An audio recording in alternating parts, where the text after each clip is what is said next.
on our way to an undisclosed secret location, escorted by Sony Computer Entertainment Security, to meet the newest member of the PlayStation family. With the formal announcement at this year's E3, everyone wants to get their hands on the new PSP Go. And that's exactly what we're going to do. We just don't know where yet. Nice suit.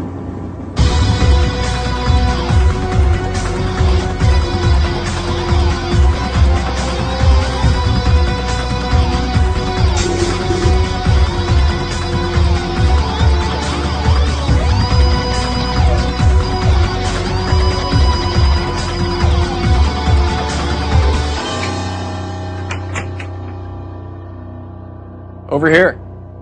Veronica, glad you could make it. Thanks for coming. Have a seat. I think there's something here you might want to take a look at. Was all that really necessary? We've got top secret information. Are you ready? I am.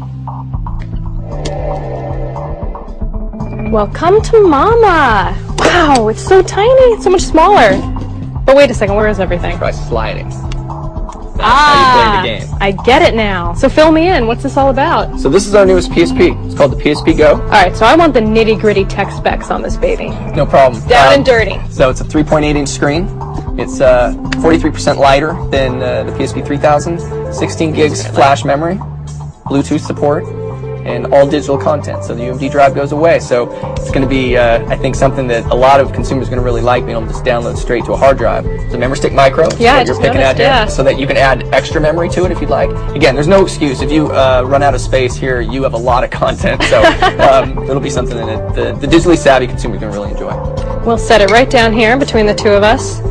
So tell me more about the digital content. I mean, is it mainly going to be games, or are there going to be TV shows and movies as well? Yeah, so there'll be a mixture. So, you know, a lot of the emphasis will be on games, and I think a lot of the people buying it initially will say, I just want to buy games, and there's games like Gran Turismo that are being announced at E3, and Little Big Planet we announced before, and Jak and Daxter, and there's even a new Metal Gear Solid coming. So all of those games will be available.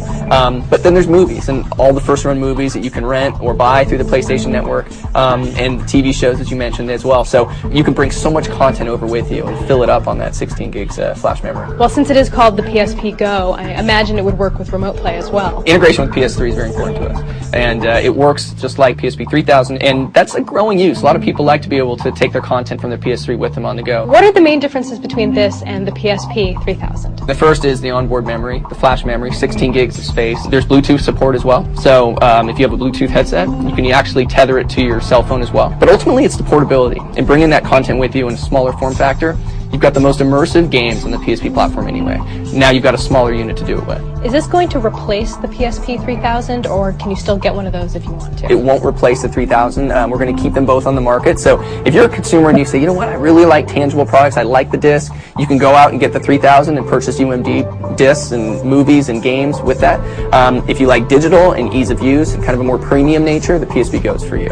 Does the design open up any new opportunities for developers? If you're a developer, you could say, you know what, maybe I want to create a smaller package, a game that's a little bit easier to play on the go. Maybe something that you'd play for 10, 15 minutes and then put down. Just kind of break up the game a little bit more. So developers, I think, are going to be looking at that. In the initial launch, we're going to have some pretty similar games between the two, but I think longer term we'll see some changes. There have been a lot of rumors about the future of the PSP, and this device in particular has been very cloaked in secrecy for the past few months. Why this? Why now? Well, I think it's relevant. I think in this particular case, we always look to push innovation. For us, we wanted to get into digital and really kind of meet the needs of our consumer. More and more consumers are going online to purchase music, and they're starting to purchase games, and they're purchasing some movies. We always want to be ahead of that curve. We look at each of our products as 10-year life cycle products, so this needs to live on. Our view of the world is, digital is going to become more and more important as we go along here, and ease of use factors make it that much more important. Does it speak to Sony's long-term strategy to have downloadable content as opposed to hard media? We're going to look at kind of a shared strategy there, actually. Hard media, tangible goods have their place, and I think that many consumers say, you know what, I'd really like to be able to just hold that disc. But there's certainly a growing segment culturally that want to be able to have digital goods. They've grown up with being able to download movies and music, and now they can download games. This is clearly the start of something really cool with the PSP Go. Where do you see it going in the future? There's a lot of back-end service and support that we'll be putting against it that I think will really excite the base. There's obviously all the games that are coming from discs that'll be available on PlayStation Network, but it's also new IP, new product, new games that are available, only for download. Our focus is really on working with developers, ensuring that they look at the usage model for the Go, and then looking at the services that are going to be available and kind of accentuating those services for how someone would use Go.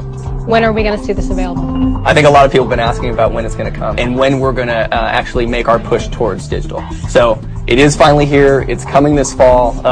We think it's going to be a huge product for us. Am I looking at the only one in existence right now? Actually, got a second one. Well, well, well. Put Gran Turismo on there for you.